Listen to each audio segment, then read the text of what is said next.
Have you ever wondered what it would be like to use your intuition? How can you access this intuition and bring it into your everyday life? Well, my next guest is here from Los Angeles. Her name is Kimberly Cusimano. Kimberly, welcome to the show. Thank you, and it's a pleasure to be here. Yeah, and we were just talking about how you can use certain techniques that will help you access your intuition. Well, there's several ways. Everybody's intuitive. Everyone has a psyche. Everyone has a sixth sense, whatever you care to label it, or an instinct. But everybody is very capable of raising their level of intuitive skills. You can label it spirit, soul, life force, whatever you care to label it, creating and promoting the healing within. So if you go and you do acupuncture, you're doing it with needles, you're doing Reiki, you're doing it with your hands, but it's all a modality of movement of energy to promote healing within the body. So I'm going to back up for just a minute because Reiki, so that's R-E-I-K-I. Correct. It sounds like a foreign word. Okay. Well, Reiki is a word, Japanese word, and Rei, R-E-I, is pronounced Rei. And it is spiritual wisdom, and Ki, Ki, is much like Chi. It's our life force, our energy. So it's spiritual wisdom, movement of energy. And we all have a soul, a spirit, a life force like we spoke of. And so that is movement of it. Acupuncture, you use needles. Reiki, you use your hands. What I love about it is it has this sense of empowerment. You know, that each one of us can, in a sense, channel this divine energy. Yes, and as we do channel it, we're also passing through. You know, we channel energy all the time. You can be standing at the sink doing dishes, and you're in some form of meditation there. You're channeling something at all times, but we're not taught that we're doing that. We're taught that we have a thought, but thought is energy, and thought is a process of energy and processing it. So are you going to go to the negative, or are you going to go to the positive with that? It's all about healing within. One of the things that I love about this whole concept of energy medicine, and we're hearing a lot about it in the news as an alternative treatment for people who have, you know, illness, whether it's inside the body or they're having mental, emotional challenges. How can someone use Reiki in their life to help them feel better? Well, usually the practice of Reiki, I mean, you can sit in a chair and do Reiki on yourself, which is a way that we teach it. Or you can go to somebody that's a Reiki practitioner, lay on a massage bed and have Reiki done. It promotes the healing in the physical body. But it's also a thought process and a state of mind and a way of life. You know, I like that. I like that whole idea of being a telephone to heaven, because I do believe that we can develop this sense of listening, that we can listen and then receive signals from things that exist outside of the world that we know, and the table that is here, the couch. There's something more out there. Well, everything is energy. I mean, even our table, right? And the scientists will tell us all kinds of things about energy. We know that. So if I'm the cell phone and my phone line is going here, here, here, your phone line is maybe going over there. Right. We're all connected. We are all connected energetically. Now, my line might be going to a different vibration than yours, of course. Right. And I'm meant to be channeling energy for others and just being the cell phone to make deliveries. Right. You know, where others are scientists and doctors. Everybody has a place. Everybody has a journey.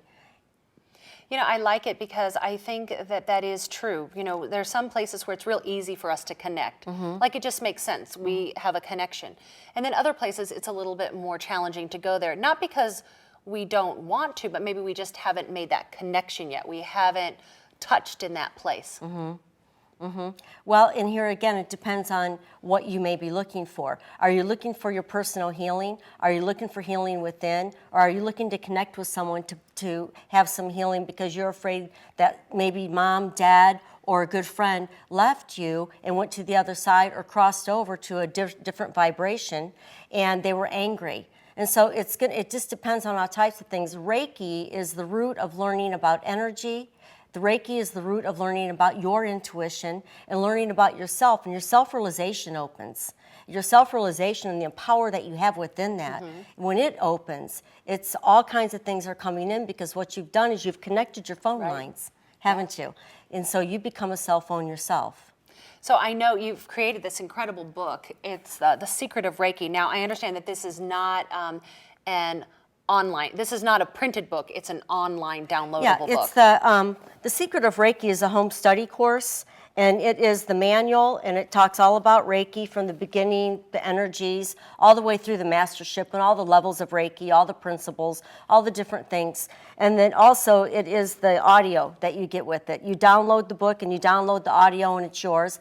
I printed one to bring to you to Right. show you, and you can print it as well if you like. Now, how does someone learn Reiki? Well, for instance, the secret of Reiki is simply this. It's within all of us. Okay, That it's a seems lot really of simple. It is, and it's a lot of what we just talked about. So learning Reiki is really about learning the root of it. What is energy, the self-realization, the things that we discuss. It's about you learning how to practice it, how to understand it. It's about you going into the energy or the meditations of learning about yourself. And it takes you step by step and teaches you that. You know, what I love about what we're talking about and energy medicine is that it has its own spiritual intelligence. So let's say I send energy to you. I don't have to be like Star Trek and beam it to you and say, you know, heal your shoulder. That the energy has its own intelligence. And so when it goes through me to you, it knows exactly what it needs to do. And you've just become the phone line and channeling that energy and asking it with intention to make movement. And it does simply that. And that here again, this is why everybody has Reiki. That's simply the secret. And that's just one secret of it. And I think that it's really, really important to understand the energy within ourselves, the intuition within ourselves, that everybody has that. But we just have it at different vibrations. Right. We have it at different levels because we're all here on a different journey for different reasons. I know that there are a lot of illnesses out there that can benefit a lot from a Reiki treatment. I mean, there's Reiki in hospitals. I know that one of the famous dancers from Riverdance, Michael Flatley, used energy medicine and Reiki to cure a chronic injury. I know that there are a lot of mainstream places that are beginning to accept this very conversation that we're having right now as yet another way to help people have a healing experience in their life. Right, yes, and you can do Reiki on yourself, which is something that I teach also. You are very capable of doing some channeling of energy and changing the thought process that you have and understanding Reiki that channels through you. You're opening up the pockets. You're opening up what's negative, dismissing it, and bringing in the positive. So let's get rid of the old and bring in the new. And if you look at it where it's really that simple, there's a better understanding of it. And the more good and the positive we bring into our system, of course, it's going to promote its healing, the physical healing, your healing. Yeah, absolutely. I do think that it is amazingly powerful, and that just being willing to accept the fact that we can have this healing energy, it gives us a sense of hope in a lot of ways. That, you know, you go to sometimes the doctor today, or you have a circumstance that has been around for a while, and you start to feel overwhelmed by that or defeated. And I think that this kind of medicine, energy medicine, can be uplifting. Yes, and because thought is energy, and I say that again and again because so many people don't see it that way. But when I'm sitting with somebody and I'm doing a reading, or I'm doing a mediumship reading, and maybe we're talking to a deceased mother that may have crossed over, and just in that, the thought process of the individual, you that I'm sitting with, shifts and changes because they're getting messages that brings forward healing. Right. Just that. So if thought is healing, all of a sudden her back is feeling better because her thought has shifted. She's no longer angry or carrying that burden of mom being angry when she crossed over and deceased on her back. It shows up physically. All the negative shows up physically. Reiki cleanses, Reiki clears, and it all starts with thought and movement of energy.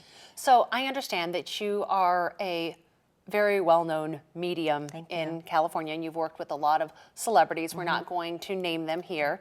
But tell me a little bit about what is that like? I mean, do you just see a movie of someone's life? I mean, what happens?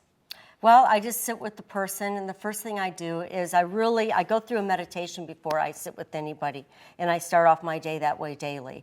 And then I will, sit with them, and you will see me when I'm sitting with you. I look around you, and I am looking around you, and I'm picking up the color because I see color. Then I'll feel the energy attached to your energy, attached to your aura and your energy. Maybe deceased loved ones, your spirit guides, angel guides will come in. And here again, you can label your guides whatever you like. You can label the energy whatever you like. That's a choice.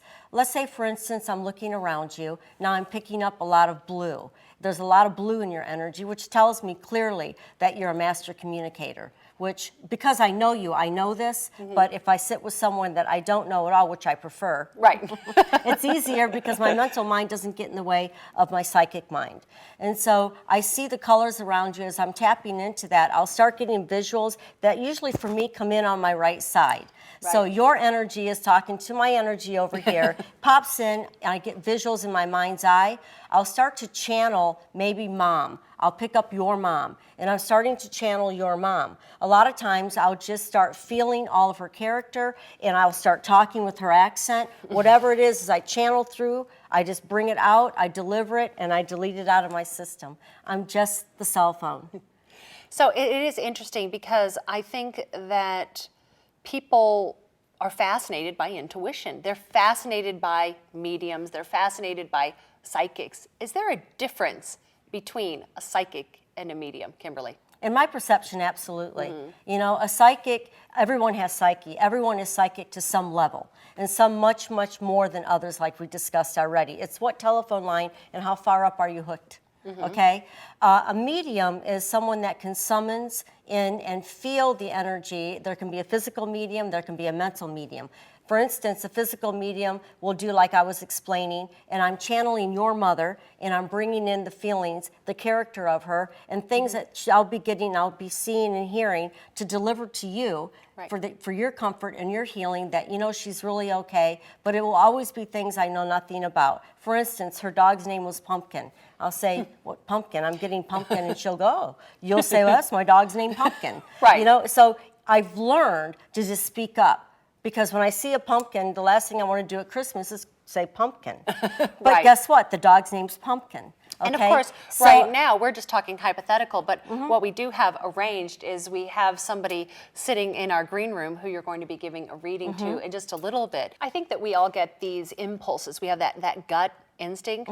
That's the empathy, that kind of helps us understand what's going on. And that when we just give ourselves permission to build beyond that, that then we have access to more and more of our own intuition.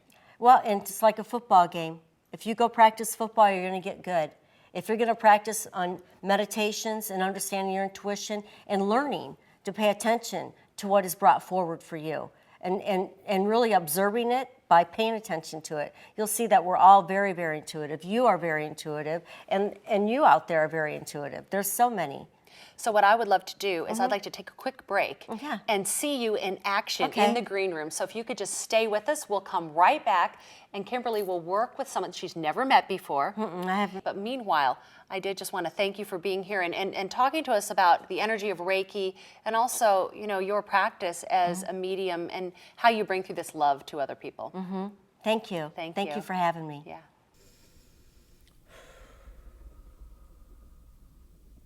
There's definitely like a grandmother, older energy or guide around you, and I feel like a V with that, and older energy. No. You don't know that V? No. Okay, I think you're going to find that out, but I'm going to move forward. There's an emotional separation here. There's definitely a separation in the two energies, but okay, honey, I don't feel deceased. No. Okay, it's not deceased. No. No, but you're looking? Yes. Okay. Okay, I feel very much alive. I feel like she has a loud voice, female energy, very loud, comes through in a strong energy, almost like I'm hiding out. I feel like I'm a little bit hiding out, and I feel shame surrounding this situation. Yes. And I feel as though the worry that you're carrying is affecting not only your space in your mind and your mental mind, very much affecting your space in your home and your worries. hold on, sister, correct? Yes. Okay, hold on, we're getting there, honey. Your sister, but you two are so different. I Yes. guess she's so loud. I get such a loud energy with her. But you can't change her. You can't change her. You have 2 boys, Yes. and you have a girl? Yes. My goodness, how old are you? You look so young. Okay, going back to looking at the sister and looking at the energy that's missing is not so much missing as hiding out with more shame. And I really feel like that your connection with her will be very good. Why am I getting dragonflies? It's my favorite. I love dragonflies. I keep getting dragonflies around you, like all the dragonflies around you. What is that symbolic of for you? It's one of the things we've always collected, whether it be a pendant or a hairpiece or just we like looking at them. Okay. That was something we always did together. Okay, okay. Well, thank you very much. It's been a pleasure sitting with you Thank today. you. You're more than welcome, dear. And we're back here, and wow, Kimberly, I just wanted to thank you so much for being here and coming all the way from California and sharing your gifts. Thank you. Thank you.